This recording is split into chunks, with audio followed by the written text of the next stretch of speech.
problema, tá? Porque ainda que nós não conseguimos em aula, por exemplo, cobrir todo o conteúdo previsto para aquele dia, porque nós temos o nosso horário até as 20 horas, né, quando começa a aula da professora Damares, eu gravo um vídeo aqui em casa, sozinho, de onde parou até o final do conteúdo, vocês não vão perder nada, podem ficar tranquilos, tá?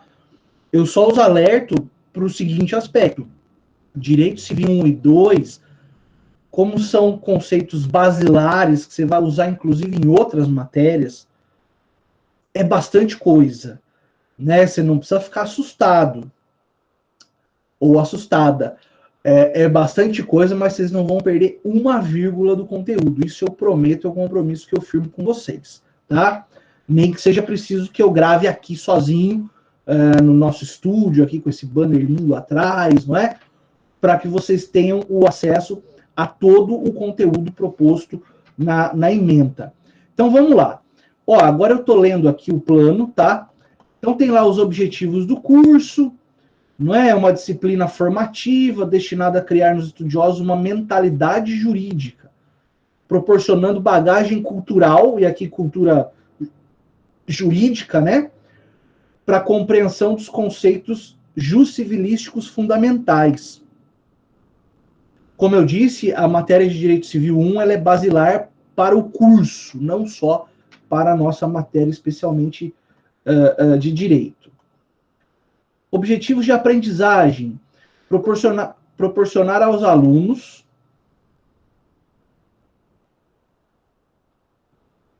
pode entrar. Aí. Estão me ouvindo e vendo, né? Tá. Proporcionar aos alunos as aptidões necessárias ao bom manejo dos institutos fundantes do direito civil, bem como sua aplicação prática no cotidiano processual e forense. Então, com essa proposta de transversalidade, né, das matérias, é impossível falar de direito civil sem estar explicando em determinados momentos um conceito processual civil. Eu vou tomar liberdade também de rever algum conceito penal, administrativo, constitucional e tudo mais. Né? Não dá mais para estudar cada matéria no seu bloquinho. Não tem mais aquilo de cada um no seu quadrado. Não é? Agora, o nosso objetivo é derrubar essas barreiras. Claro que só dentro de aspectos conceituais, não vou me meter aqui em matéria de colega para não ser inconveniente. Então, daí lá, competências cognitivas, instrumentais e interpessoais. Interpretar e aplicar as normas que compõem o ordenamento civil, observando as principais teses doutrinárias e jurisprudenciais, articulando conhecimento teórico com a resolução de problemas. Claro, a resolução de problemas é aquilo que nos ajuda a fixar a matéria, não é? Depois, demonstrar competência na resolução de problemas envolvendo direito civil, compreensão e aplicação de textos jurídicos. E aqui, quando nós estamos falando textos jurídicos, não são artigos científicos, nós estamos falando do Código Civil, não é? Nós precisamos aprender a ler o Código Civil e dali tirar uma conclusão quando eu leio um artigo, né? Até desculpe, né? Não é aprender, é melhorar, porque isso vocês já aprenderam no primeiro semestre. Depois, dominar a legislação e institutos jurídicos, sendo capaz de compreender e aplicar conceitos, estruturas e racionalidades fundamentais ao exercício do direito civil. Maravilha. Aí vem algumas outras competências e eu passo já direto ao conteúdo. Então, a gente vê conceito de direito. Na verdade, a gente vai ver isso hoje super rapidamente, porque eu sei que lá em IEB vocês já tiveram essas noções. Então, conceito de direito é o primeiro tópico. Depois, breve apanhado sobre a lei de introdução, antiga LIC, né? Eu sei que vocês já eventualmente tiveram. Pessoa natural, que é a pessoa de carne e osso, né? Que é o artigo 1º e seguintes do Código Civil. Aí vem quando que começa a pessoa natural para o direito, né? Quando que começa, quando que a pessoa natural se extingue, direitos que essa pessoa tem enquanto viva. Claro que nós não vamos falar tudo, porque direito civil tem de agora até o 10º termo, né? São 9 termos de direito civil, mas aqueles aspectos iniciais importantes, tá? Sobre a personalidade da pessoa natural. Depois nós vamos falar da incapacidade, quando que o sujeito é capaz, quando que não é, quando que ele pode celebrar determinado ato jurídico sozinho, quando que ele não pode, e assim vai. Depois os direitos da personalidade, imagem, nome, direito à integridade física, direito à privacidade e assim sucessivamente. A ausência é um instituto importante. Não sei se já pararam para pensar nisso, mas existe uma pesquisa que diz que por dia, nesse país chamado Brasil, pelo menos 20 pessoas desaparecem. O número é maior, mas eu estou sendo modesto. Pelo menos 20 pessoas desaparecem sem deixar vestígio. Não se sabe para onde essa pessoa foi. E suponhamos que essa pessoa tenha bens, não é? Que para nós, enquanto advogados, é importante que a pessoa tenha bens, não é? Porque o sujeito, e aqui quando eu digo assim, não me levem a mal, mas o sujeito que não tem nada em termos de patrimônio e desaparece, tem algumas consequências para o direito civil que são menos importantes do que aquele sujeito que deixa patrimônio. Porque esse patrimônio precisa ter algum destino, não é? E aí nós estudamos isso no Instituto da Ausência, tá? É uma aula bem bacana. Depois nós vamos falar de pessoa jurídica, associações, fundações, sociedades, só uma introdução, porque depois direito empresarial tem uma aula só disso, um semestre para estudar só isso. Sociedade, como é que é? Empresa individual de responsabilidade limitada e assim sucessivamente. Depois nós vamos falar de domicílio, né? Domicílio, residência, a diferença entre eles. Depois bens, os bens, o que são bens para o direito civil, né? Nós vamos ver, por exemplo, a distinção do que é coisa e do que é bem. Todo bem é uma coisa, mas nem toda coisa é um bem, não é verdade? E daí o estudo dos bens ele é um tanto quanto extenso, né? Dos bens considerados em si mesmo, reciprocamente considerados, bens públicos e particulares, e lá no final, coisas que estão fora do comércio. Quer dizer, coisas que não são passíveis de serem comercializadas mesmo, compradas e vendidas. Né? A doutrina traz, por exemplo, o ar atmosférico, o ar que a gente respira. Se você tentar engarrafar o ar que nós respiramos e vender, dificilmente alguém vai comprar, não é verdade? Porque isso tem abundância na natureza. Só que esse exemplo ele está sendo um pouco atrapalhado por algumas empresas que têm engarrafado o ar de algumas regiões do mundo. Pasmem, né? Engarrafa o ar de algumas regiões do mundo, liquefaz isso e vende. Né? Então o exemplo ele vai perder um pouco de força, mas ainda pode ser aplicado. Beleza. Então, de forma breve, esse é o nosso programa, tá? Repito, tá lá no site, no Ambiente Conhecer. Você clica lá na primeira abinha, lá, plano de ensino. Eu vou falar com vocês agora sobre a bibliografia. Pessoal, eu selecionei 3 obras para a nossa bibliografia que estão na nossa biblioteca virtual, lá naquele ambiente lá, minha biblioteca, né? Foi renovado, então tá lá para que vocês possam usar. Primeiro, Carlos Roberto Gonçalves, a obra dele chama Direito Civil Brasileiro, é o volume 1 que nós vamos estudar. O volume 1 é o Civil 1 e 2, tá? Então esse semestre e o próximo nós usamos o mesmo livro. Depois, Flávio Tartucci, também está lá, só que o dele é um volume único. Então você vai pegar o volume único e vai ler lá as páginas conforme nós formos avançando aqui no nosso curso. Eu coloco também, vocês já devem ter visto o material lá, espero que sim, vocês vão ver que o material de apoio é a obra do Flávio Tartucci.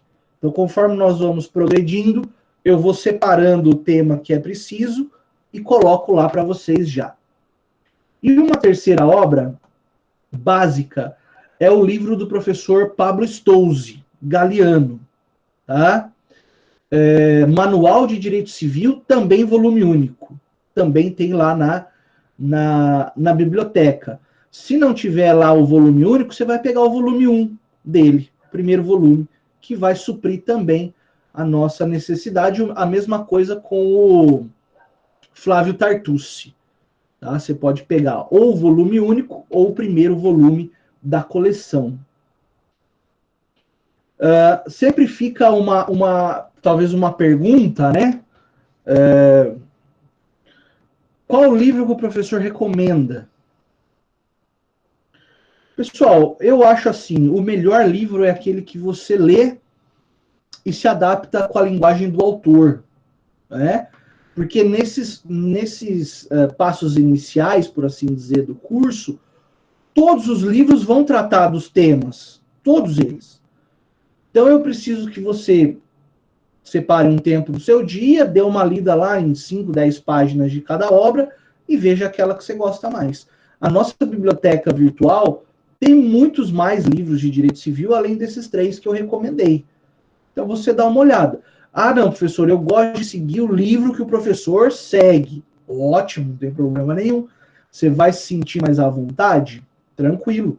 Eu sigo para preparar as aulas a espinha dorsal do nosso curso, nesses 2 semestres, Civil 1 e 2, é o livro do Carlos Roberto Gonçalves. Então, se você quiser marcar um asterisco nele, é esse livro que eu vou usar para preparar as aulas. Claro que com a pesquisa em outros e aquilo que houver de diferente, eu vou avisar, olha, aqui você vai achar o Flávio Tartucci fala diferente, né? O Pablo Stouzy fala diferente, o Cristiano Chaves, assim sucessivamente. Certo? Para que você se sinta aí à vontade, essa ampla grande obras que você pode usar. E é claro, aqui no nosso chat, o áudio bugou. Voltou? Oi, estão me vendo? Estão me... Aí, beleza. Então, são essas obras que vocês podem usar. No mais, com relação à bibliografia, é isso. Assim. Você vai descobrindo o seu autor preferido. Né? E talvez depois, quando você tivesse formado já, você vai ler uma obra, e vai falar, putz, mas se eu tivesse lido isso aqui antes, né, eu teria entendido melhor e tudo mais. É muito pessoal, tá?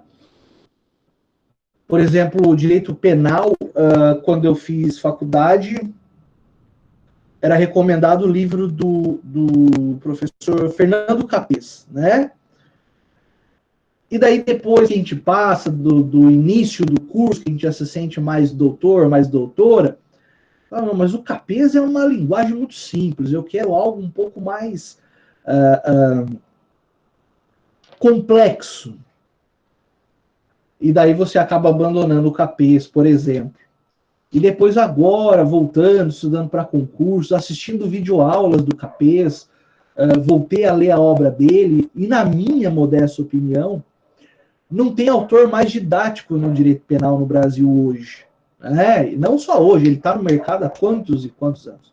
Mas isso é uma experiência que você vai passar, né? E é muito pessoal, então não vou também ficar dizendo leia esse ou leia aquele. Leia aquele que te traz maiores resultados, melhores resultados. Uma observação importante, isso não está no nosso plano de aula, mas eu acho importantíssimo fazer essa observação agora. Eu quero que você anote, tá? Porque essa dica aqui é de graça, mas ela vale ouro. Existe um site, é uma prestação de serviço, na verdade. Eu não ganho nada para fazer isso, tá? que chama Dizer o Direito. www.dizerodireito.com. Por que eu gosto de indicar o Dizer o Direito o quanto antes? Eu não sei se já indicaram antes, senão eu estou aqui fazendo propaganda. Nunca ouviram falar disso? Não? Tá. O Dizer o Direito, pessoal, é um site criado por um juiz federal chamado Márcio André Cavalcante, e ele disponibiliza de graça jurisprudências interpretadas. Então ele tem, claro, uma equipe, né? Ele pega lá um julgado que é importante para o direito, por assim dizer, e interpreta esse julgado numa linguagem muito acessível. Então você, além de ter contato com a jurisprudência, e daí você vai perceber que é uma linguagem de tribunal, é uma linguagem elevada, com várias palavras bonitas e tudo mais, já vai aumentar o teu vocabulário. E embaixo ele explica, tintim por tintim, o que aquela jurisprudência quer dizer. Então você sai na frente de uma série de outros estudantes que não tem contato com essa ferramenta. Você entra lá, se cadastra, coloca teu e-mail e diariamente ou a cada 2 dias você recebe no teu e-mail esses julgados com as explicações. Quando sai uma súmula nova, ele discute a súmula, os porquês, os prós, os contras, enfim. Isso tudo te ajuda a ter uma visão crítica da jurisprudência. Tá? Então essa dica eu gosto muito de dar para vocês. Eu sou leitor assíduo do Dizer o Direito. Gosto muito do serviço que esse site proporciona. Tá? Claro que tem um serviço ou outro que é pago, mas você não precisa, se você não quiser, claro, não precisa comprar esse serviço. Eu até hoje não comprei e assim, não sinto falta. O que o site proporciona de graça já me satisfaz. Tá? Maravilha. Pessoal, até aqui, alguma dúvida? O Jus Brasil, isso mesmo, André. O Jus Brasil também é muito bom, né? Fica a dica aí, então, compartilhando a dica do colega André. Tem o Dizer o Direito, mas tem também o Jus Brasil, que tem vários ensinamentos jurídicos ali e julgados, não é, que eles coletam dos tribunais, tá? Então, eventualmente, no futuro, você vai fazer uma peça, precisa de uma jurisprudência para te ajudar a fundamentar o argumento. O Jus Brasil é uma bela pedida. Muito bem lembrado. Maravilha. Pessoal, até aqui tudo em ordem? Podemos ir adiante? Eu sei que essa primeira aula ela é um pouco mais travadinha, porque nós vamos aí com algumas dicas e tudo mais. Mas eu já falei, então, de prova, trabalho, composição de nota, bibliografia, fizemos a apresentação do conteúdo programático, né? E demos alguns outros toques. E agora eu os convido para que nós façamos o nosso estudo propriamente dito de direito civil. Tá? Nós estamos aí com 19h52, então nós vamos até aí pelo menos umas 21 horas, sei lá, 10 para as 9, algo nesse sentido. Tá? Claro que, como a aula é virtual, ela tende a render muito, né? O professor ficar aqui, blá, blá, blá, blá. Eu sei que isso pode ser maçante a muita informação. Então eu vou tentar fazer de uma maneira cadenciada para que nós possamos aí aproveitar o máximo possível sem ficarmos exaustos, né? Pois bem, entrando agora no estudo de direito civil, do direito civil 1, propriamente dito, como eu disse para vocês, eu iria retomar rapidamente alguns pontos, só para saber que pé que nós estamos, porque no semestre passado vocês tiveram aula de EB com o professor Adriano Aranão. Confere? Pois bem, o professor Aranão, ele tem por hábito abordar também a lei de introdução às normas do direito brasileiro. Não é isso? A famosa LINDB, né? Antiga LIC. Então eu vou perguntando, e vocês, por favor, fiquem à vontade para responder, até se quiser abrir o áudio, tá? É mais para a gente colocar as coisas nos devidos lugares, para eu saber de onde a gente toca. Ele deve ter feito um estudo inicial sobre diferença entre direito, moral. Foi feito isso?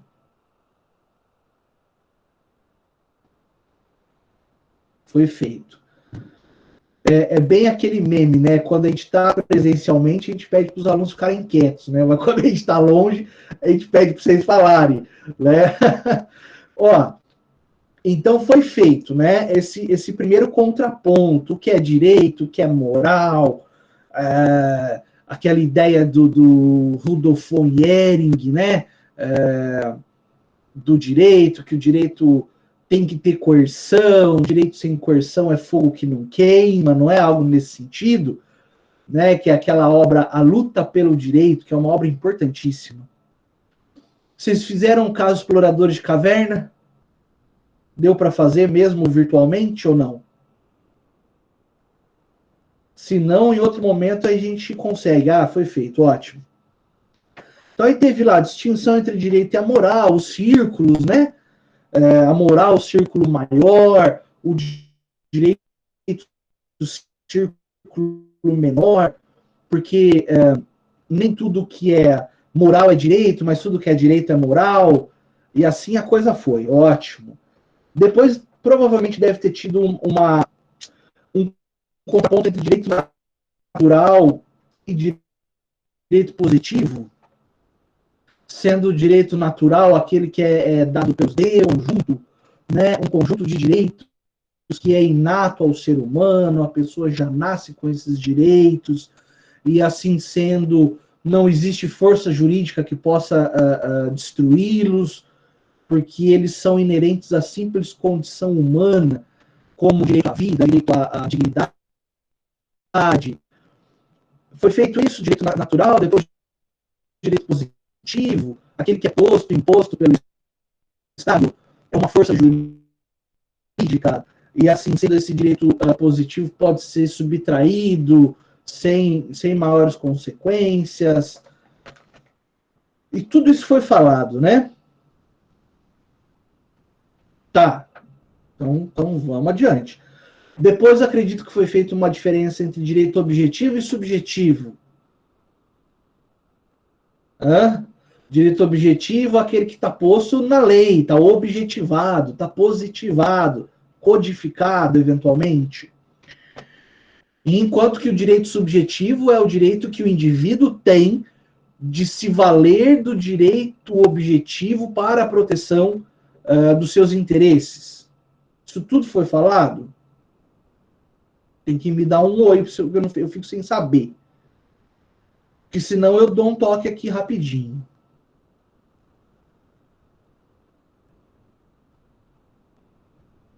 Toca o barco? Vamos que vamos.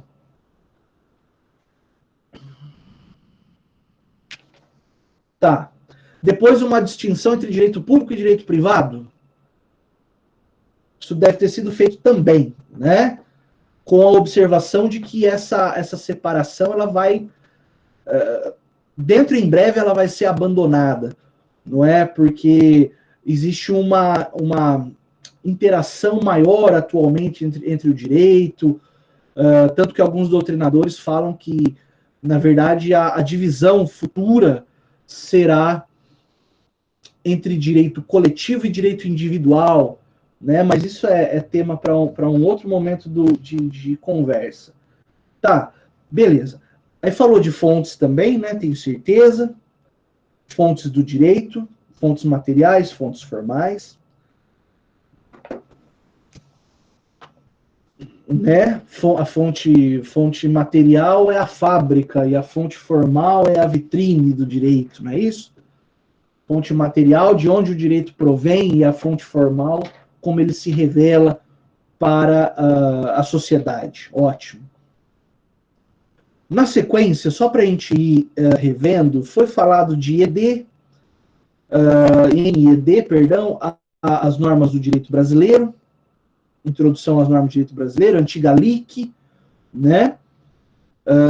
Lá com o histórico, que foi criado no direito francês, depois veio para o direito brasileiro, que a lei de introdução é uma lei sobre leis, né? Isso é importante lembrar. A lei de introdução, ela não traz direito substantivo dentro dela, mas ela traz uma receitinha, para ser bem lúdico, uma receitinha de bolo, não é? De como o direito ele é criado, entra em vigor, sai de vigência e outros aspectos. Como que eu faço, por exemplo, quando não tem lei escrita para solucionar o caso? E aí nós vamos com analogia, costumes e princípios gerais do direito, não é isso? Isso tudo vocês já tiveram acesso. Confere.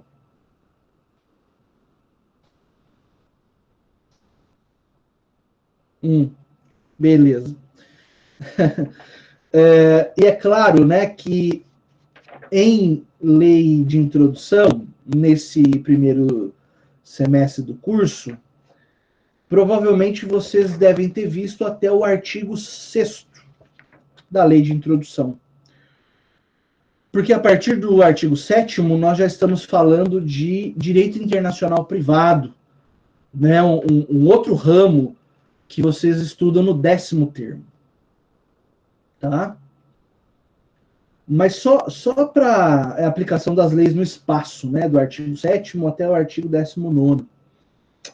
Mas só para registrar, né? Porque a lei de introdução ela foi escrita pelo Clovis Bevilacqua, certo? Já ouviram falar desse sujeito? Sim ou não? Clovis Bevilacqua, um dos grandes estudiosos jurídicos do Brasil. Mas você vê como lá no artigo 4º, né, que fala, quando a lei for omissa, o juiz decidirá o caso de acordo com a analogia, costumes e princípios gerais do direito. Você percebe um pouco da maestria do Clovis Bevilacqua, né? Porque ele coloca a analogia, que é o mais perto do caso, os costumes, um pouco mais longe, e os princípios gerais bem mais afastados. Né? Então, essa gradação, essa ordem que está ali no artigo 4º, analogia, costumes e princípios gerais, não é por acaso. Né? É fruto de um estudo, tem uma lógica. Vocês vão aprendendo ou melhor, lembrando, né, que não existe palavra inútil na lei, né? Então, as palavras que estão ali, elas estão ali por alguma razão. Beleza. Daí, finalizando a lei de introdução, lá no artigo 6º, foi visto que a lei em vigor tem efeito imediato, geral, respeitado o ato jurídico perfeito, direito adquirido e a coisa julgada, certo? Isso é mandamento que está na Constituição também. Ótimo. Bom, com isso, então, nós encerramos essa observação que nós fizemos e nós passamos agora ao que é novo, ao que é o inédito, que é a matéria de agora do nosso estudo. Tá? Se eventualmente acabar antes das 9, paciência, a gente encerra, vocês tomam um fôlego, porque depois tem mais, né? Pois bem, aqui então, nós comentar aí o material, espero que esteja aberto na tela de vocês já tenham dado uma olhada, afinal de contas eu disponibilizei isso na sexta, salvo melhor juízo. Bom, conceito de direito civil, né? Pessoal, o direito civil ele é considerado por alguns doutrinadores, pelos doutrinadores em geral, como sendo o direito comum. Claro que falar que é o direito comum não é para diminuir o valor do direito civil, longe disso, mas para dizer que é o direito comum que está mais próximo da sociedade. Tá? A nossa vida, quer você queira, quer não, ela é inteirinha regida pelo direito civil. Do momento da sua concepção até o momento da sua morte.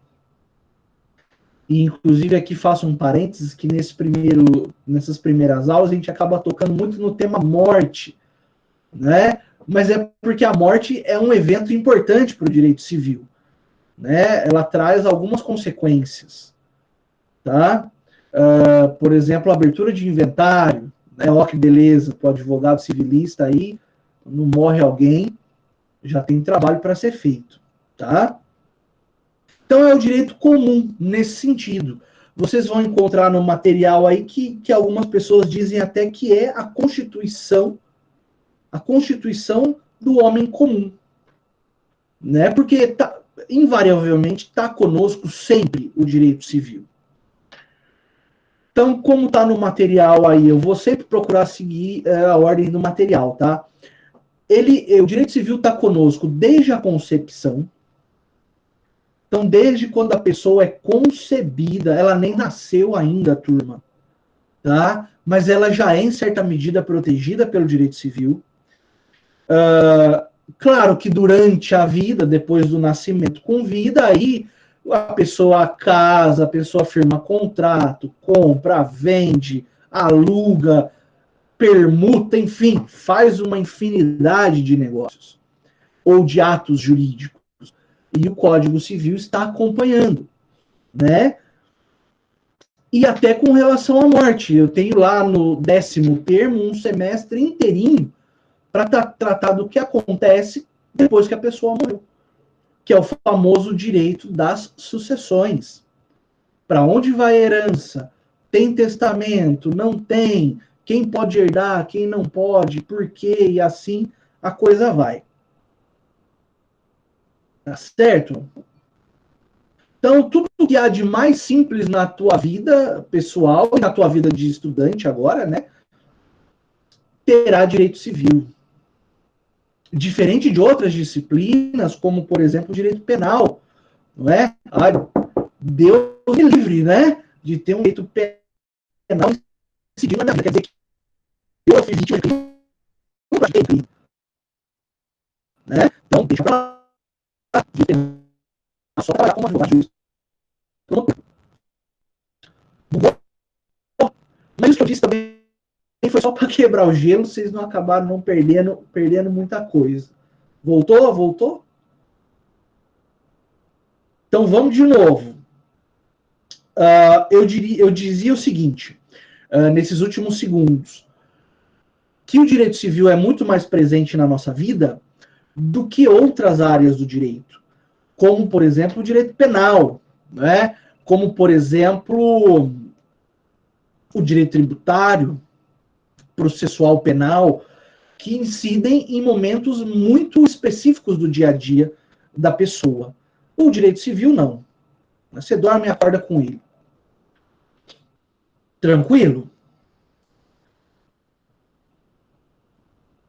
Tá. Então, agora, eu vou me servir aqui de um material que não está aí, mas não fica preocupado nem preocupada, porque é só um histórico do direito civil que eu acho importante você conhecer da onde vem a matéria que você está estudando. E espero a matéria que você queira para trabalhar, né, na sua vida, tá? Claro que ao longo de 5 anos de estudo, cada um vai decidir a sua matéria, de preferência. Mas, claro, eu tenho um apreço especial pelo direito civil, porque leciono há muito tempo, mas também por outras disciplinas, por conta do trabalho na promotoria, né? A gente vê muito penal, processo civil, e assim vai. Pois bem, tudo ok até aqui? Tá fluindo? Não bugou mais?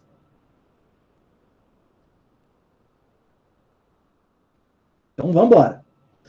Ó, nesse histórico, se você quiser, não precisa anotar, mas eu preciso que você ouça e entenda de onde vem essa matéria, tá?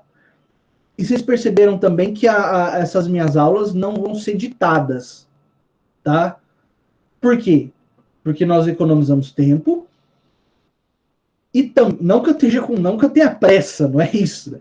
Mas é que esse vídeo fica depois lá nos arquivos. Você clica lá no link e assiste quantas vezes você quiser, tá?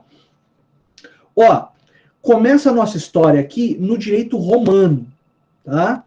No direito romano, num conjunto de leis chamado Corpus Iuris Civilis.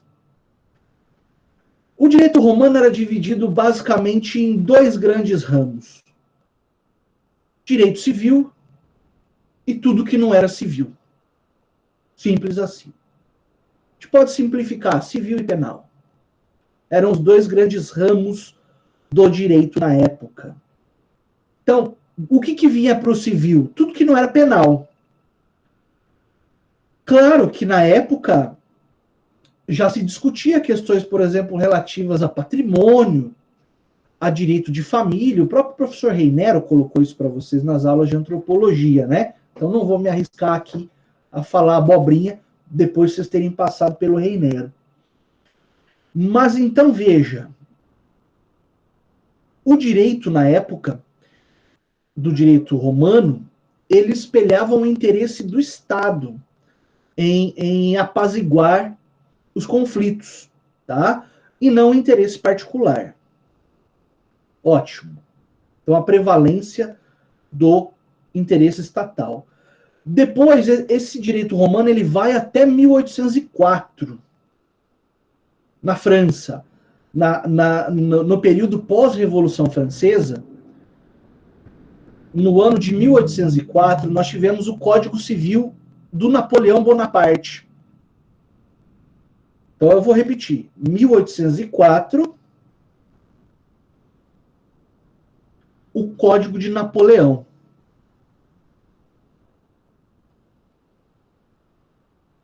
Código de Napoleão. De inspiração liberal, né? Liberal. A Revolução Francesa foi uma revolução liberal.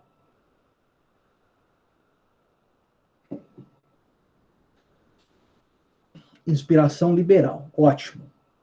Só que aqui no Código de Napoleão, a divisão não era mais que nem no Código Romano, no direito romano, onde eu tinha civil e penal. No Código de Napoleão, nós tivemos um corte diferente. Ele separou em público e privado.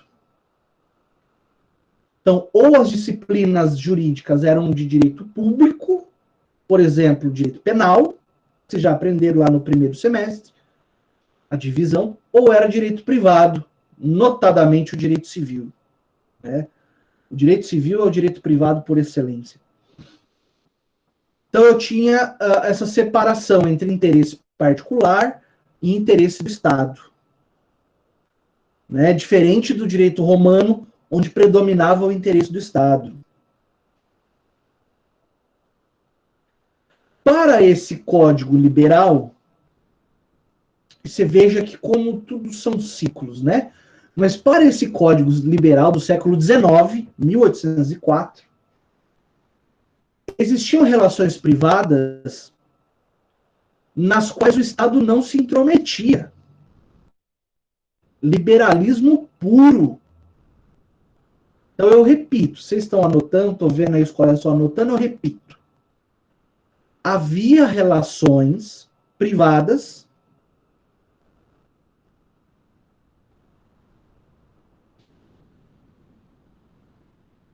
nas quais o Estado não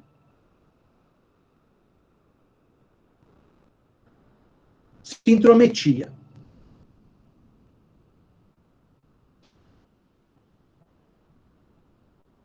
Então vamos terminar a frase. Porque predominava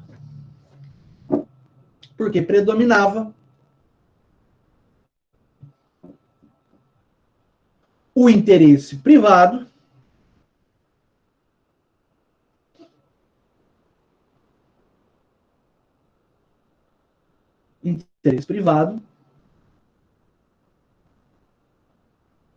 marcado pela autonomia da vontade. Marcado pela autonomia da vontade.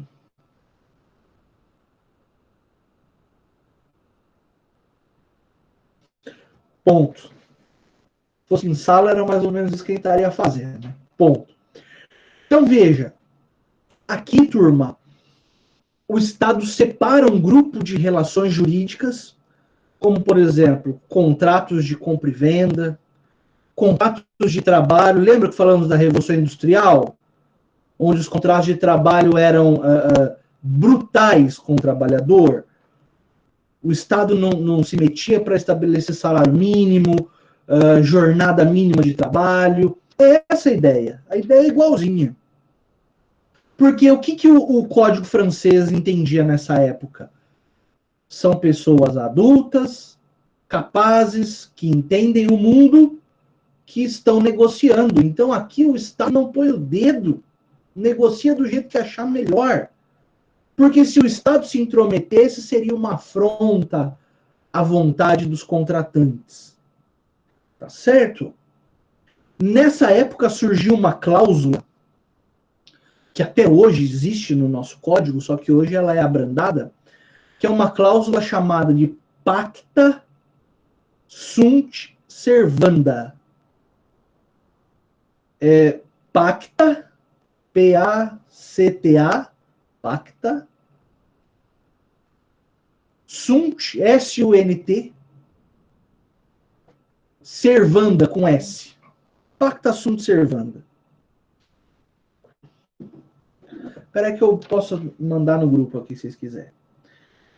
Então, veja, o que essa cláusula quer dizer? O que foi contratado tem que ser cumprido. O que foi contratado deve ser cumprido. Mas aí surge uma dúvida. Aí, ó, já estou mandando lá como é que escreve certinho. Foi. Mas aí surge uma dúvida. Suponha que as partes contrataram uma compra e venda, ou melhor, contrataram um empréstimo. Emprestar dinheiro desde que o mundo é mundo. Né? Alguém empresta pelo outro a juros e aí é de lucro. Feito um contrato de empréstimo, a parte que tomou o dinheiro, quando chega a época de pagar, ela não tem a capacidade para pagar, porque aconteceu alguma coisa na vida dela que diminuiu a capacidade de pagamento. Para o direito do Código de Napoleão, não interessa. Emprestou, vai pagar. Você não tem dinheiro? O que você tem de valor aí? Tem cabrito e algumas cestas de cereal daqui. Isso serve para pagar. E nós vamos ver resquícios disso até hoje. Né? Porque hoje, se o devedor não consegue pagar da forma combinada, ele paga com o seu patrimônio. Não é isso que nós vemos? Com execuções e tudo mais. Então, esses são os principais caracteres. O que nós podemos falar para arrematar esse Código de Napoleão? É um código patrimonialista. Patrimonialista. Não está nem um pouco interessado na dignidade humana. Está interessado no fato de que os contratos sejam cumpridos. Então, é um código patrimonialista. Mas serviu e serve de parâmetro até hoje, porque ele trouxe muitas inovações importantes. Tá? Ótimo. Depois tem o Código Alemão, né, de 1896, que é semelhante ao Código Francês, então nós não vamos nos deter muito. Muito bom. Tranquilo até aqui? Estão me ouvindo, vendo bem? Ótimo. Direito civil no Brasil. No Brasil. No Brasil. E aqui também são alguns dados históricos rápidos para a gente chegar no nosso código hoje, tá? No Brasil, em 1824, o que teve lá em 1824? A Constituição do Império do Brasil. 1824, Constituição do Império. Dom Pedro, né? Quando o Brasil, então, se livrou do domínio português e passou a ser um país soberano, né? Nesse primeiro momento, sob a forma de império, é como se o país estivesse se estruturando do nada, em termos legislativos. Então, o imperador chamou uma pessoa chamada Teixeira de Freitas, em 1855, e contratou esse jurista para escrever um Código Civil para o Brasil. Em 1855. Olha que interessante. Esse código ficou pronto em 1862. Então ele foi contratado em 55 e entregou o trabalho em 62. 7 anos de trabalho. Claro, Código Civil não se constrói em 6 meses. Né? Por mais que você copie, você precisa fazer adaptações. Quando o texto final foi apresentado pelo Teixeira de Freitas, o governo rejeitou o texto. Ele foi rejeitado, porque era avançado demais para a época. Então, o texto de 1862, escrito pelo Teixeira de Freitas, foi rejeitado, porque ele era bom demais.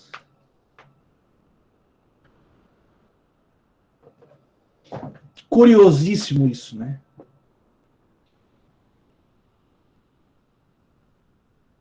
E olha que interessante, ele tinha 4.900 artigos, tá? Você não precisa anotar isso, mas só para você saber. 4.900 artigos, é muita coisa. Né? E ele era tão bom em termos de produção científica, jurídica, que ele foi adotado e inspirou e inspira até hoje o direito civil da Argentina. Tá? Os nossos irmãos do Sul aproveitaram esse texto, claro, devem ter pago por ele, né?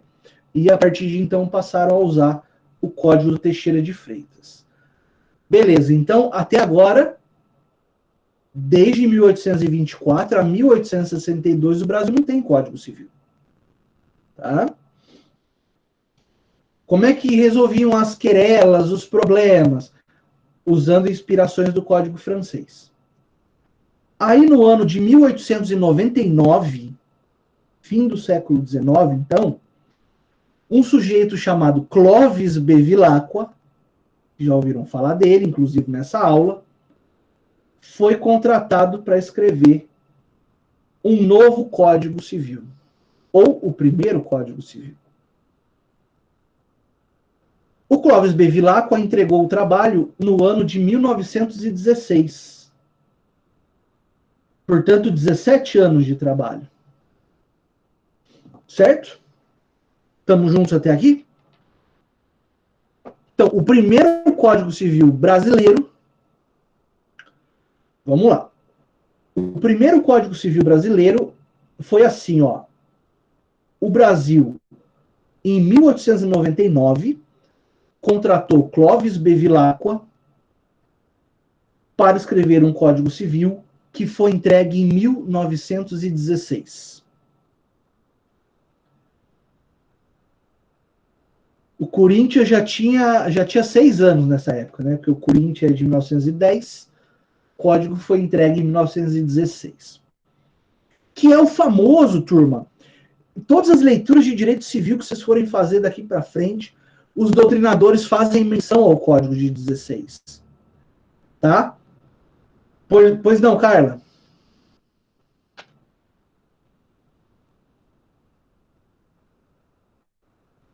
Em 1899. 1899 ele foi contratado.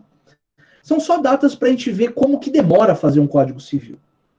Pois bem, esse código do Clovis Bevilacqua, que vigeu até 2002, né?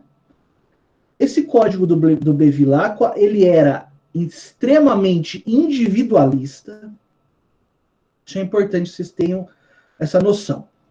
Extremamente individualista e patrimonialista. Qual que é a ideia fundamental do Código de 16? Proteger o patrimônio. Eu vou repetir. A ideia fundamental do Código de 16 é proteger o patrimônio. Professor, mas e a dignidade das pessoas? A dignidade das pessoas vem depois do patrimônio delas. Ele foi vigente até 2002, até o Código Novo que nós vamos estudar daqui a pouco. Então, veja, não se preocupava com a dignidade da pessoa, preocupava-se tão somente, exclusivamente com o patrimônio das pessoas. Exemplo, isso vai ficar fácil de você entender. Tem um instituto chamado tutela. Já ouviram falar da tutela? A tutela é um instituto de proteção para a pessoa menor de idade que ficou órfã, né? Não tem quem exerça poder familiar sobre essa pessoa. Então ela é colocada sob tutela, né, de um parente ou, conforme o caso, até o próprio juiz escolhe o tutor. Depois nós vamos aprofundar. Mas nessa época do Código de 16, a tutela não era para proteger o adolescente ou a criança na sua formação. Não. Era para proteger o dinheiro que a criança ou o adolescente tivesse. Certo? Porque a lógica da época era assim. Se a pessoa, o jovem, bugou, então vou áudio, né? Me desculpem. Vamos ver se volta. Então, como eu dizia, hoje a tutela é para proteger a formação da criança e do adolescente. Na época, obrigado.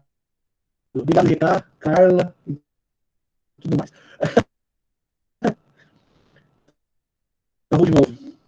Não tem problema, pessoal. Eu repito quantas vezes for necessário, tá? Deve ter alguém roubando minha internet. Vamos lá, então. O Instituto da Tutela é no sentido de proteger a formação do adolescente ou da criança, enquanto pessoa. Hoje. No Código de 16, era para proteger o patrimônio que essa criança tivesse. Portanto, o patrimônio estava acima da dignidade. Portanto, pessoal, se a pessoa menor de idade não tivesse patrimônio, não havia nem razão para se falar em tutela, porque não havia o que ser protegido, já que a preocupação era o seu patrimônio. Legal? Maravilha. Estamos juntos? Voltou? Melhorou? Ótimo. Seguindo então a nossa linha do tempo, em 1988, o que aconteceu de importante para o nosso direito, turma? Pode escrever aí no chat, à vontade. Qual foi o evento jurídico importantíssimo de 1988? Uma nova Constituição. Boa, Eduardo. Muitos de vocês nem sonhavam em ser nascidos ainda, né? Que beleza. Muito bom. Então, o que acontece? A partir dessa nova Constituição, o professor Aranã falou com vocês de neoconstitucionalismo, não é isso? Quando nós passamos a viver sob uma égide de uma teoria neoconstitucionalista, o que acontece? Os valores da Constituição vão sendo impregnados em todos os ramos do direito. Então eu passo a ter direito penal constitucional, direito processual constitucional, direito civil constitucional, direito empresarial constitucional e assim a coisa vai. Como disse, para o direito civil não seria diferente. E a Constituição ela é muito clara quando ela estabelece a dignidade humana como valor supremo. Portanto, existe um conflito agora. Eu tenho um Código Civil patrimonialista, que só quer saber da grana do povo, e uma Constituição que se preocupa com o bem-estar das pessoas e a sua dignidade. Isso tem que ser equacionado. Só que lá no Congresso, e aqui você fique à vontade para não se preocupar com dados, tá? Eu estou dizendo assim, nós temos, vamos retomar daqui, é muita informação, né? Em 88, uma Constituição nova, preocupada com valores da dignidade humana, não é isso? Artigo 1º, inciso 3º, dignidade da pessoa humana. É um fundamento da República. E, de outro lado, eu tenho um Código Civil escrito em 1916, ainda em vigência, cuja preocupação maior era o patrimônio. É uma espécie de conflito, porque eu preciso agora adaptar os institutos do Código de 16 para obedecer à Constituição. No entanto, lá no Congresso, desde 1975, não precisa anotar essas datas se não quiser, desde 75, tem um Código Civil tramitando lá, uma proposta de novo Código Civil, que é o Código de Miguel Reale, que é esse que nós temos hoje. Lembra do Miguel Reale Júnior, autor do impeachment lá da presidenta Dilma? Então, o Miguel Reale, pai dele, que escreveu. Que escreveu também a teoria tridimensional do direito que vocês estudaram, não foi isso? Teoria importantíssima. Então, veja, desde 75 vem um projeto de Código Civil novo rolando. Depois da Constituição de 88, aí se tornou quase que inevitável. Em 2002, é promulgado o novo Código Civil. Eu fico até constrangido de chamar de novo, né? Já tem 18 anos. Já pode ir para o tiro de guerra. Não é isso? Então, veja. A partir de então, o nome do autor, Miguel Reale.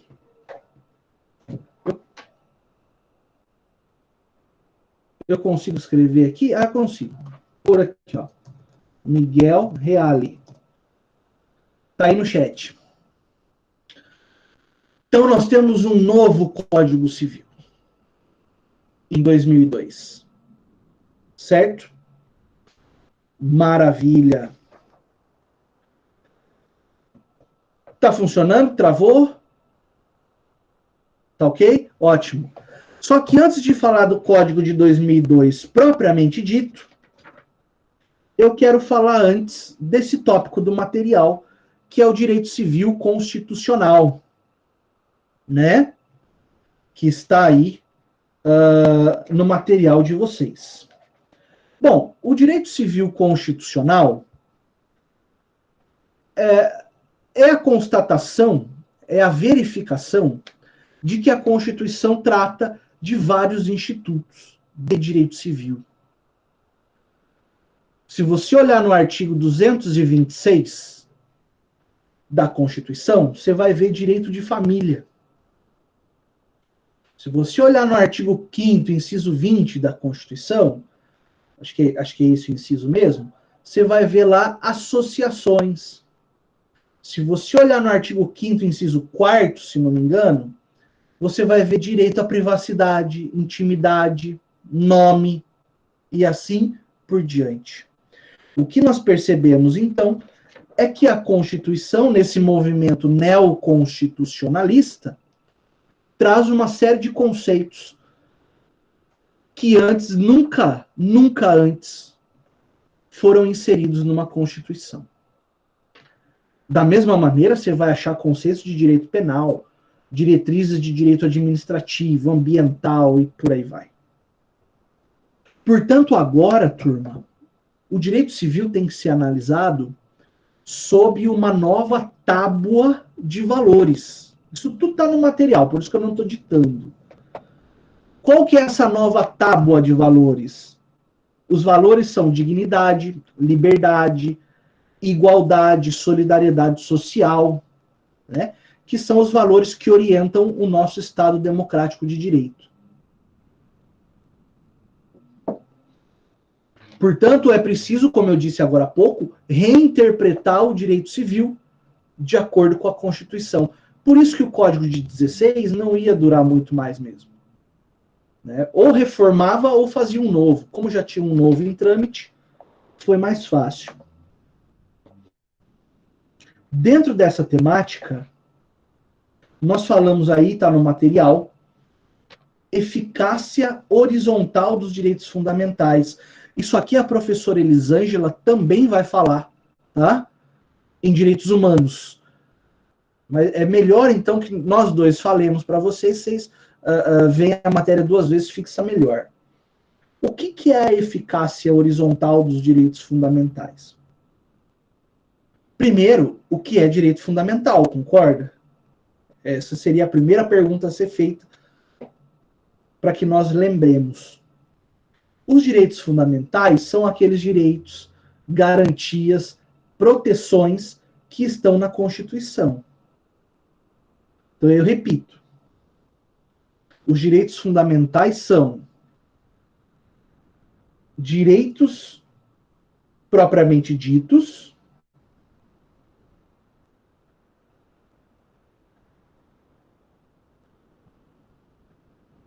e garantias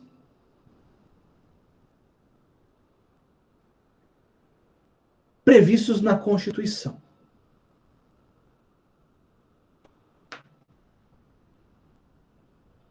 Claro que com exemplo tudo fica mais fácil. Exemplo de direito. Direito à liberdade de locomoção. Quer dizer, ninguém pode ser preso sem estar em flagrante ou por ordem judicial escrita e fundamentada, certo? Então, fora esses casos, ninguém pode te prender. Qual que é a garantia desse direito? O famoso habeas corpus. Então, eu tenho um direito e um instrumento que é uma garantia, eles se completam. Tá? Então, isso são direitos fundamentais. Historicamente, turma, esses direitos fundamentais são tratados numa relação vertical. O Estado num plano superior. O Estado, quando eu digo, é poder público, né? Poder público num plano superior e o indivíduo num plano inferior. Então, isso a gente chama de eficácia vertical, quando o indivíduo é protegido contra o Estado. Só que, modernamente, nós percebemos que eventuais abusos que o Estado pratica contra o indivíduo também podem ser praticados horizontalmente, um indivíduo abusando de outro. Por exemplo, num contrato onde uma parte abusa de direitos em relação à outra.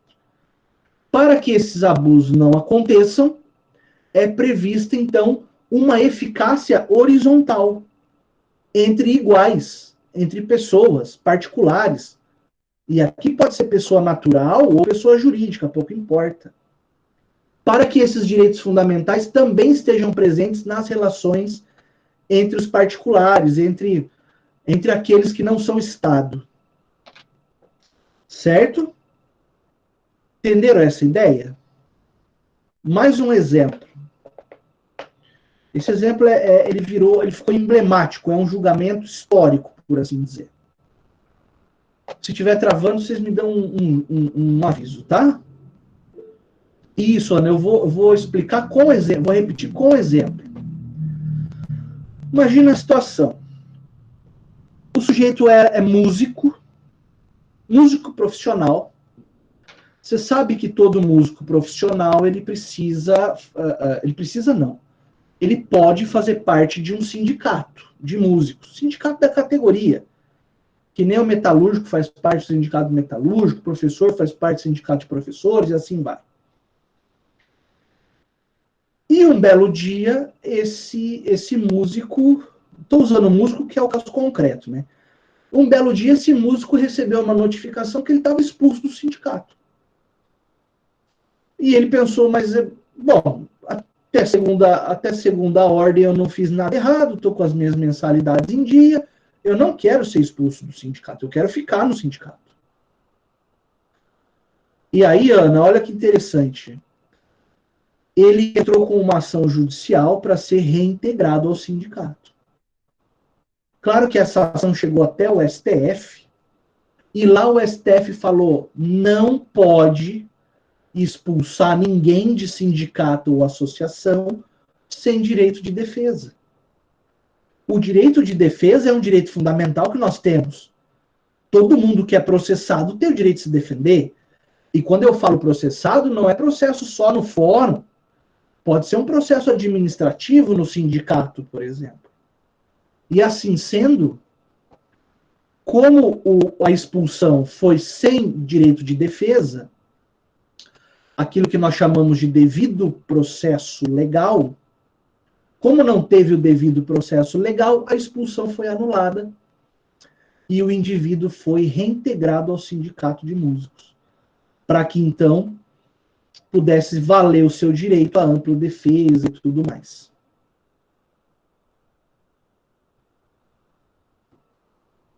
Entenderam agora? Sim ou não? Me ajuda. Beleza. É nóis. Tranquilo. Agora nós estamos encaminhando para o final, tá? Olha que interessante essa questão. Então, até agora nós falamos de um direito civil renovado, um direito civil que toma por base a dignidade humana. É mais importante hoje para o direito civil o ser do que o ter. Ao passo que lá no Código de 16 era mais importante o ter em prejuízo do ser, né? E daí veio uma questão, bugou? Eu repito. Eu estou falando que nesse Código Civil é mais importante os valores da dignidade humana. Então é mais importante o ser, ou seja, a pessoa, do que o ter, que é o patrimônio. Certo? E no código anterior, no código de 16, o que interessava mais era o patrimônio, o ter, em detrimento do ser. Né? Bem norte do Paraná mesmo, o ter e o ser. Joia?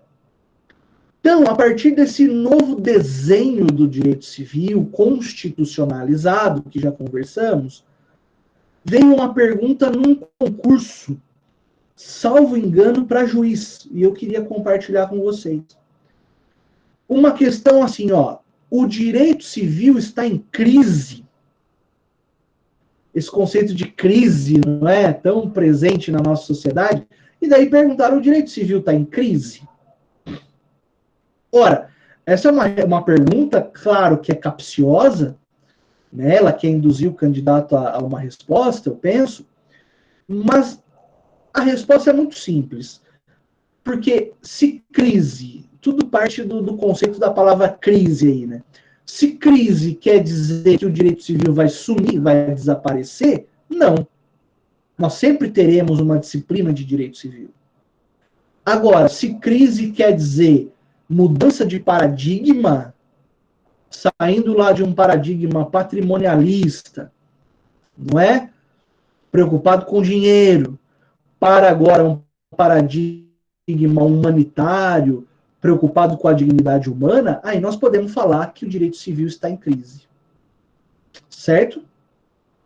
Então essa é a perguntinha que foi apresentada. Aí eu coloquei aí no material também como observação uma ideia um pouco mais moderna de direito civil mínimo. Sempre quando a gente fala em redução do âmbito de aplicação da norma, nós temos que ter um pouco de paciência, um pouco de calma, para que essa redução não torne a vida em sociedade impossível, né? Mas o que seria o direito civil mínimo? Seria um direito civil que interfere o mínimo possível na vida das pessoas, que interfere o mínimo possível nas relações privadas. Pois bem, nós conseguimos encontrar na legislação, no sistema jurídico, alguns momentos em que o direito civil não deve se intrometer efetivamente. Tá? Se você quiser anotar como exemplo de direito civil mínimo, eu sugiro o planejamento familiar. O planejamento familiar.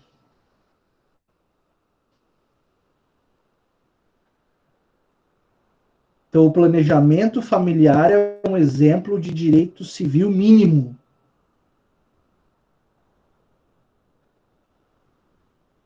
Porque, diferente de outros países, não se limita ou não se impõe o planejamento familiar. Aqui no Brasil, a família tem quantos filhos quiser. Desde 0 até o quanto der. Não é? Diferente de em outros países em que se limitava, por exemplo, a 1 filho por casal, a 2 filhos por casal, e assim por diante. Então, esse é um bom exemplo de planejamento familiar, de direito civil mínimo. E daí, agora, para encaminhar para o nosso final, prometo que mais 10 minutinhos no máximo. Como que o direito civil é estruturado? Tá? Isso é jogo rápido. O direito civil, então, ele tem 2 blocos, 2 grandes blocos. O primeiro bloco é aquilo que nós chamamos de parte geral, que nós estudamos no direito civil 1 e 2. Né? Tá aí no material de vocês. O primeiro bloco, então, é o bloco da parte geral. Eu trato das pessoas, física e natural e jurídica, né? São sujeitos da relação. Concorda que toda relação jurídica tem que ter sujeitos, né? Que são as pessoas. Vai, Gabriel, vai ficar salva. Então eu tenho, no mesmo esquema de sempre, vou deixar o link lá, você clica e assiste. Então eu tenho das pessoas, primeiro assunto da parte geral são as pessoas naturais, de carne e osso, e jurídicas. Depois eu falo dos bens, coisas e tudo mais, que são o objeto da relação. Então eu estudo o sujeito da relação, pessoas. Pelo amor de Deus, né? Pessoa não pode ser objeto nunca. Pessoa é sujeito. Então eu tenho sujeitos, os objetos, que são os bens. E aí acabou o civil 1. No civil 2, dentro da parte geral, eu tenho os fatos jurídicos. Basicamente, nós vamos estudar o negócio jurídico. Que é um exemplo de negócio jurídico? Compra e venda. Na parte especial, eu tenho direito das obrigações. Então, vou repetir a pedido do Matheus. Na parte geral, eu tenho pessoas, que são os sujeitos, certo?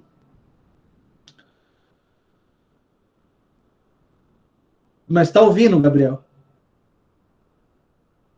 Então beleza, então vamos que vamos. Então eu tenho as pessoas, que são os sujeitos, os bens, que são os objetos, e os vínculos jurídicos, que a gente pode agora resumir como negócios jurídicos. E daí dei exemplo de negócio, uma compra e venda. Compra e venda de um apartamento é um negócio jurídico. Eu tenho sujeitos nesse negócio? Tenho. A pessoa que compra, a pessoa que vende. Tenho o objeto? Tenho. O apartamento. E eu tenho um vínculo entre eles? Sim, um contrato de compra e venda. Ficou claro? Ótimo. Na parte especial, eu tenho o direito das obrigações, que daí eu vou discutir circulação de riquezas, tá?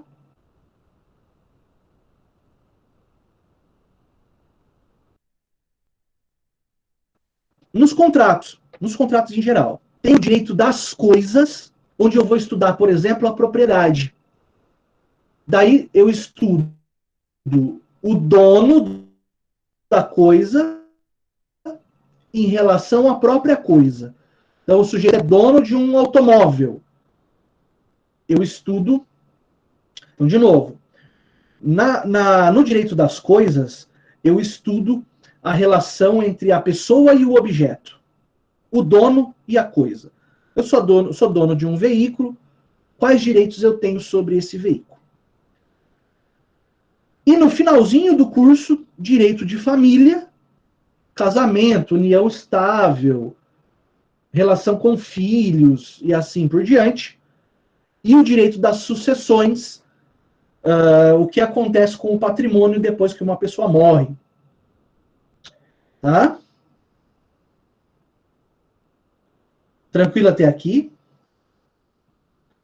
É claro que nós temos que lembrar que o direito civil não está todo ele no Código Civil. Eu tenho direito civil fora do direito civil, do Código Civil. Né? Ô, louco. Eu tenho direito civil fora do Código Civil, em outras leis especiais, tá? Lei dos alimentos, lei de registros públicos e etc.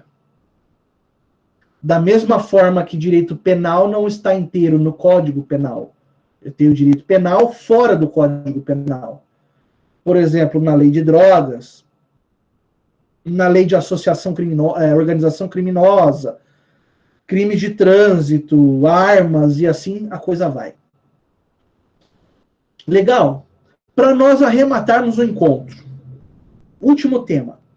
Princípios básicos do direito civil. São princípios, turma, que norteiam. Vocês já estudaram princípio e regra, não aprenderam? Então, ótimo. Se não, me dá um toque que eu explico ou relembro. Mas os princípios, então, são aquelas normas um pouco mais abstratas do que as regras, não é? E que refletem o espírito do sistema, formas de interpretação do sistema. E isso, Ana Júlia, as leis extravagantes são aquelas que estão fora do Código Civil. Maravilha. Ó, nós temos 3 princípios, tá aí no material. Princípio da socialidade. O que é o princípio da socialidade? Significa, turma, a prevalência do interesse coletivo sobre o interesse individual, sobre a função social do direito civil. Então, logo, logo, nós vamos falar assim, olha, a função social da propriedade, né? A função social da empresa. E você pode me perguntar o seguinte, professor, eu tenho uma propriedade, seja ela urbana ou rural, falando de imóvel aqui, e eu faço com ele o que eu quiser, né? E eu vou te dizer não. Você não faz com a tua propriedade o que você quiser. Isso era lá no Código de 16. Hoje, se você não dá destinação social para a sua propriedade, você pode inclusive vir a perdê-la. Tá? Olha que exemplo fácil do nosso cotidiano. Vocês já ouviram falar muito disso. O sujeito tem um grande latifúndio, muita terra rural e não produz nada. Só tem a terra morta lá. O que o governo pode fazer? Pode desapropriar essa terra, quer dizer, o governo compra do proprietário e destina para a reforma agrária. Então pega aquela fazenda enorme, divide em lotes e entrega para as pessoas cultivarem a terra e dali tirarem o seu sustento. Isso é função social da propriedade, que tem a ver com o princípio da socialidade. Um convívio entre o interesse coletivo e o interesse individual. Legal? Show? Segundo princípio, princípio da eticidade. Vocês aprenderam isso. O que é o agir ético? Não, Paola, no primeiro princípio, o que prevalece é o interesse coletivo. O interesse individual, ele fica em segundo plano. O uso capião, ou a uso capião, Lucas, só antes, cara, a gente já retoma. Tem doutrina que fala a uso capião. Mas no futuro você vai entender por quê. Mas, ou uso capião, pouco importa agora. O uso capião também é um exemplo de princípio da socialidade. Porque, veja, já vai, Ana. Se eu sou dono de um terreno, uma casa aqui na cidade, na grande cidade de Ribeirão Claro, mas eu não habito a casa, não uso a casa para nada, nem IPTU eu estou pagando. Aí um terceiro vem e se ocupa da casa, eu fico sabendo e não tomo nenhuma providência para tirar a pessoa de lá, e passa 5 anos a pessoa ocupando essa casa. Ela é direito de propriedade de mim. Tá certo? Porque eu não dei destinação social para ela. Eu falava da... repetindo a Petralha. Eu falava do uso capião, que é uma forma de dar concretude ao princípio da socialidade. Se o indivíduo que é dono da propriedade não usa ela, outro pode entrar. Só, se tiver falando, não vai trabalhar, tá? E eventualmente eles podem retomar esse aspecto. Senão nós vamos estourar o nosso horário. Mas vamos lá. Eu repito quantas vezes for preciso. Voltou? Voltou? Não? Ou se for o caso, a gente encerra daqui ou retoma. Voltou? Então vamos lá. Ó, pegaram aí a uso capião? Que é só uma forma de dar concretude ao princípio da eticidade. Tá? Então vamos fazer o seguinte, para que a gente não nos alonguemos demais, o Instituto da uso capião vocês vão estudar ainda várias vezes, tá? Então rapidamente eu vou dizer o seguinte, pela uso capião, o proprietário que não cuida do seu bem, que não dá destinação social, pode perder para outra pessoa que ocupe o bem e dê essa destinação social. Aí você pergunta, mas qual que é a destinação social de uma residência, professor? Pessoas ali residirem, né? Qual que é a função social de uma terra? Que ela produza, tá certo? Que ela seja aproveitada. Quando não é cumprida essa função, pode perder por desapropriação, por uso capião e etc. Segundo princípio, rapidinho. Princípio da eticidade.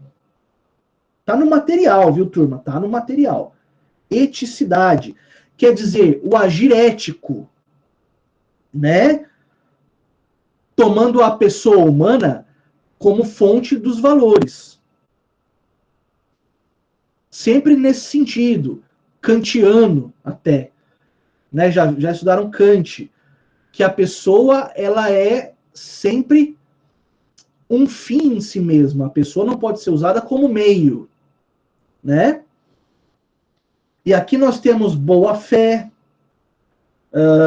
justa causa e demais critérios. Você percebe que são conceitos abertos, mas durante as nossas aulas nós vamos fechando essas ideias. E o último princípio, para passar a estopa, é o princípio da operabilidade. Tá? Quer dizer o quê? O Código Civil, ele foi feito para ser operado, para ser compreendido. O Código Civil e a legislação civil como um todo, o direito civil como um todo, não pode ter aqueles artigos que são difíceis de interpretar ou que geram mais de uma interpretação, porque isso confunde o sistema. Então, no princípio da operabilidade, nós temos a ideia de que o direito civil tem que ser o mais simples possível, o mais acessível possível, para que os seus institutos tenham aplicabilidade prática. Tá? Não adianta fazer um Código Civil de prateleira, de biblioteca, que não se usa para nada. O Código Civil tem que estar, o direito civil, perdão, como um todo, tem que estar no dia a dia da população. E assim sendo, ele precisa ser operável.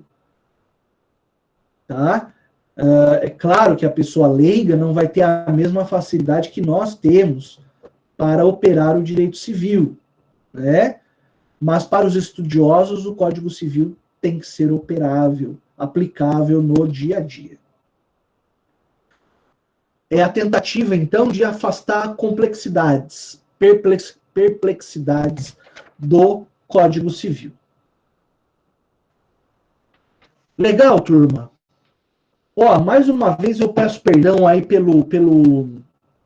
pelas travadinhas que deu, mas a gravação aqui ela vai ininterrupta, tá? Então, eventualmente, um pedacinho que tenha travado, você depois vai ter acesso, tá? Então, eu vou fazer como sempre.